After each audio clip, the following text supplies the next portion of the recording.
If you're not happy, what are you doing about it? This is Okudowski of WeAreChange.org here in Bali, and in this specific video, we are going to be talking about escaping the slave grid system, personal financial freedom and independence. Also talking about how to bribe police officers here in Indonesia. And to talk about that, plus a lot more, we have Riley Bennett. He is a YouTuber, a vlogger.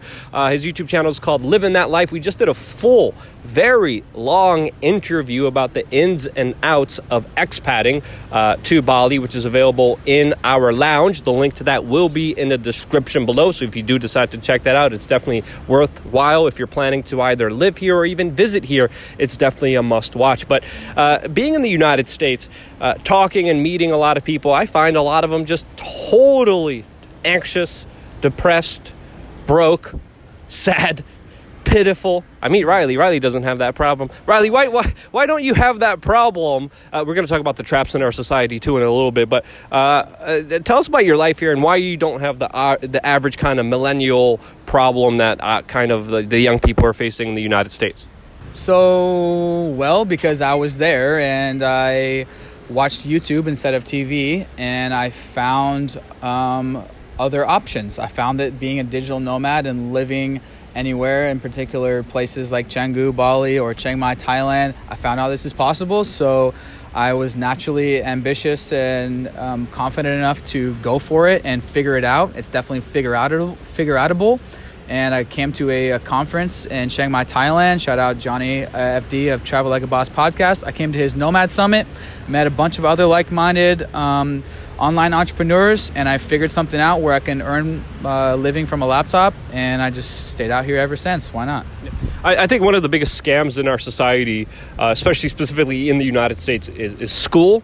The second scam to that is the 9-to-5 job.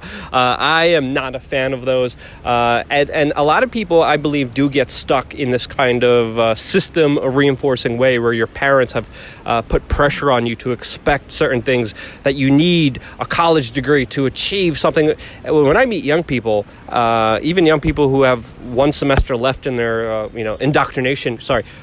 education, I tell drop out automatically. Travel the world, start a business, fail. At least you could go bankrupt. With school loans, you can't go bankrupt. I can't tell you how many young kids I meet. 30,000 minimum debt, 100,000, 150,000 minimum debt, and then they're forced to get a job that they don't want to do just to earn freaking income. Then they get 2 weeks that they're probably going to not do anything with because they're probably going to be sick during those 2 weeks as they're eating GMO food in a congested city with just that same negative life, soul-sucking energy depleting you of our existence on this planet. When you have the total opposite of that here. I mean, the full video we did really just goes over everything. But in short, I'm seeing, again, beautiful beaches right in front of us. This kind of resurgence in natural organic food here. Tell us about the difference, because we went over the minutia with immigration. We're not going to go over immigration here, but tell us the kind of lifestyle differences here than you have in the United States. Because I mean, the way you're living, I saw your place too. Holy cow, that's a nice place. Tell us about those specific details. We're living here in paradise. I didn't invent this place, specifically Canggu, Bali, which I think is, if not the most popular place for digital nomads, it's one of the top. Chiang Mai, Thailand being another place. And it's just, I call Bali, it's freaking Bali. It's paradise. And so digital nomads and people who can choose to work from anywhere, of course, they kind of just naturally started to stay here because it's so nice. And what they're doing is creating in Canggu specifically this, I call it a town of a retreat. It's one big retreat. So many yoga places, organic cafes. There's 100 organic cafes, some of the best amazing salad bowls, and every place serves green juice. And it's just this holistic, they're making a new utopia here, and surfing is the best, and weather is the best, Wi-Fi is the best. There's so many co-working spaces. So it's just a meeting of like-minded people, whether they're online entrepreneurs or whether they're influencers like Instagrammers or YouTubers, so many of those here. And it's just a kind of a place where if people who are working from anywhere and making their incomes from the internet, which a lot of us, are now. Why not come here? And it's like, I call it like an outsourced Silicon Valley, but like you're in paradise on the beach. Yeah, I mean, the weather's very comparable to Los Angeles. At night, you're not sweating or anything. During the day, of course, perfect beach weather to go out there. There are some minor kind of inconveniences that people do have to kind of deal with, do kind of have to go through. But those are nothing in comparison to the bigger problems in our kind of U.S. kind of global system. I remember, the main thing here is that, as a tourist, you might have to bribe a police officer here. And there's, people, locals, very friendly, offering to kind of help you kind of do that. But that seems like the kind of more, people might hear that at first and they're like, oh no, that's horrible, it's shady. It's a very, very safe place to be. But when you kind of really do consider it, when you kind of really do think about it, in America, you get pulled over by an officer on a motorcycle who's going to give you a ticket for not wearing a seatbelt because of safety issues. You're going to have someone checking your tints. And if it's 0.1 over, even though you did get an inspection by the state, it doesn't matter. You're still going to have to shell out $400 or $500 or go to court, which I had to go through, which was just absolutely insane. And they're doing this allegedly for your protection. It's not for your protection. It's bribe money for the state. They just do it a little bit more honestly here. And there was a pamphlet. We'll share your experiences in just a little bit, but at the hostel that I was staying at, they just had a pamphlet and they're like, okay, if you get pulled over by a police officer, this most likely happened because either you didn't stop at a stop sign, you weren't wearing a helmet, or you're just a tourist. And if you do get stopped, and if you did ride on the sidewalk, which sometimes happens here, if you supposedly don't have an international driver's license, the best thing to do is to, of course, stay calm, be respectful to the officer, act like you're listening, have the particular fine money in one hand, have 50K, what's the local currency? Rupiah, have 50,000 rupiah here, which is equivalent to $3.5. $3.50. Have $3.50 of the local currency in one hand. Say you're sorry, act like you're listening, and say, this is all you have, and that you're not going to do it again. And then they take the $3.50 and they kind of let you kind of get out of there. You had an experience like that as well. Yeah, I mean, this is typical in not only Southeast Asia, but any developing country. Like, you'll get pulled over, and instead of doing a traditional ticket like in America, you just pay them cash on the spot. It's pretty standard stuff. It's not an issue. Yeah. I mean, I'd rather do that. I mean, I literally, I remember being so frustrated. Got pulled over, no reason at all. The officer has this little machine, puts it on my window, doesn't say anything, it just returns back with a freaking ticket. And it was 0.1% over, something ridiculous over a tint. And I'm like, how is this protecting and serving me? I had to go through a state inspection. This is so stupid. Yeah. It's bull crap. Yeah. Don't get me started. But in New York City specifically, the levels of fines are just going up dramatically because the state needs to pay for all these ridiculous things that they promise people. And of course, there's not enough money. New York City's going bankrupt. Yeah. So they push the burden on people. You have a coffee cup in New York City. A police officer sees that. You're in the subway. You're getting a ticket. You move too fast. A cop will give you a ticket. You're in a vehicle. Speed cameras will catch you, supposedly for your safety, even though they cause more traffic accidents. Again, it's all compared to the United States. I'd rather give an officer here $3.50 and be on my way. People call that corruption. No, in the United States, you have full-on corruption. Here, you have some semblance of a little bit of freedom that goes a long way. Plus beauty, plus a different kind of way of life that's really, really freaking incredible. I mean, you studied the 4-hour work week. You kind of mastered it. I don't know why. If you have a young person going to college right now that send them this video. Why be in misery? Why be enslaved? Why be caught up in a system that deprives you of any kind of rational good existence where you can't afford any kind of life? Here, you can afford everything. Good, organic, natural food, a beautiful way of life. You're doing it. Thanks for leading the way. Anything else you want to say about your experiences here, the 4-hour work week, and just working online? Well,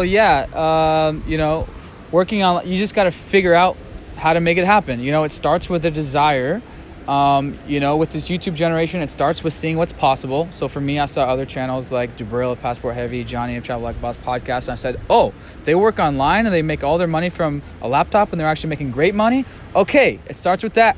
That appealed to me, and it appeals to so much of us. And at that time, I got the 4-Hour Work Week, which is like the digital nomad Bible. So if this kind of travel lifestyle appeals to you, definitely pick up the 4-Hour Work Week on Audible or whatever by Tim Ferriss, the digital nomad Jesus. He kind of started this wave of you can work from anywhere and make a lot of money with the internet and use these amazing tools that we have at our disposal. These amazing technologies where we can make money 24/7, and we can have a lot more free time to do the things that we want to do, whether that's learn languages or practice surfing like these guys are doing, or just to be able to wake up whenever you want in the mornings. That's one of my favorite things. I love not waking up to an alarm clock. It's one of my favorite things. I love to go to the gym when I want. I love to be able to work, do an all-nighter whenever I want, and not have to worry about having a job. As like I was saying, I like to say, I ain't got no job. Looks like, what's your plan? I'm like, I ain't got no job. So that's one of my favorite things to say. It's a quote from the movie Friday, by the way. So how do you make this happen? Well, there's 3 ways of earning remotely, 3 main ways. Either you work remotely for a company, you're a freelancer, or you own your own online business. And of course, we all want to move towards owning your online business. But one of the first 2 may be a more immediate way for you to work from your laptop. I know a lot of you work for your company and you're just on a computer all day at the desk, in the cubicle or whatever. Or, you can work from home 1 day a week or a couple days for a week. So I actually am making, because this is the most common question I get is, Riley, how do I live that life? Okay, I get it, bro. Your vlogs are cool. Your life is cool. How do I do what you want to do? So actually, finally, right now, I'm launching my new kind of beginner's course, which breaks down, here are all the options that you can do to earn a great living online. These are things that I actually have friends doing that are making like 6 figures online. And so I'm kind of overviewing, this is the different things you can do, whether it's e-commerce or digital products or freelancing or working remotely or starting a digital marketing agency or a SaaS, making apps or making a website that gets SEO and monetizing a website or monetizing being an influencer. So I'm finally kind of putting this all together, but really it starts with you to that's really the first thing. It's okay, I want to earn remotely. You got to choose a business model, and then you have to learn the ins and outs. And I recommend you buy an online course. That's how I got started in 2014. I bought an online course about e-commerce for $600, and that's my whole entire career based off that $600 course. Now I did graduate college, and so that cost $100,000. That has nothing to do with my career now. So that's why I'm so passionate about this alternative education revolution, starting with YouTube to show the world that there are these alternative careers, and then with these amazing detailed online courses for like $1,000 or less can teach you how to do a skill so you can make 6 figures per year with no cap. There's no amount to the income that I can make because the internet is scalable worldwide, and I'm just getting started. And just by making a few grand a month, you can live out here in Southeast Asia. Chiang Mai, as we said in the full video, or for $1,000 a month. Here in Canggu, Bali, for $2,000 to $3,000 a month, you can live a balanced lifestyle, eat out, healthy organic salad bowls, 3 meals a day, and just live the freedom lifestyle where you have control of your daily schedule. I wake up whenever I want, get my work done when I want, go to bed when I want at the gym, etc. Freedom of location. So if I get bored, hey, I can pop over to Bangkok and go party. I can, every summer in July, I go back home and visit family and hang out with them, and then I pop back out here. We do a Euro trip every 2 years. We already planning the next one in next June. Euro road trip. I've been to Colombia, India. I've been to around 30 countries in the past 4 years. And, just that in itself is a huge success. And a lot of us millennials, we know we want to travel. We know we want to experience the world and be free, but we just don't necessarily know how that's going to happen. Let me tell you guys, there is no better way to make that happen than work online. There's just no better way. So the first step is choosing what you want to do online and getting started to work on it. My advice, just do it. If you fail hard. learn, and restart again. And again, there's no excuses. Tickets are expensive to Bali. Get freaking flyer miles. The cost of living here is just absolutely insane. I have a hotel room, a gym, free breakfast in the key location of town here, $20 a day. Like I'm saving so much money just by being here. I'm gonna have to get back for Anarcho Philadelphia. I'm thinking about just being like, I'm gonna Skype in, but no, I'm gonna be there. Check out Riley's channel. His YouTube channel will be linked in the description below. Thank you so much for that. Check out the full-length video in our lounge if you want more information about visiting and traveling here specifically. And most importantly, if you found this information helpful, especially if you know someone young, someone not knowing what to do, send this video to them immediately. It's going to be life-changing. You don't want to create another work bee slave. There's actually, for a young person, there's actually the Nomad Summit is actually happening in October in Mexico. I think Playa del Carmen, there's one coming up in Mexico, and of course the yearly one in Chiang Mai is every January. So use that as an excuse to kind of check it out, meet other digital entrepreneurs and learn, and check it out. Just do it. Just fail hard, and live a life that is worth living outside of the systems that take advantage of you and screw you over. The only person responsible for your life is you. It's a hard lesson for some people to learn for some reason, but it's possible. That's what you need to know. Take advantage of it and live a good life. Love you guys. Stay tuned for more here on WeAreChange.org.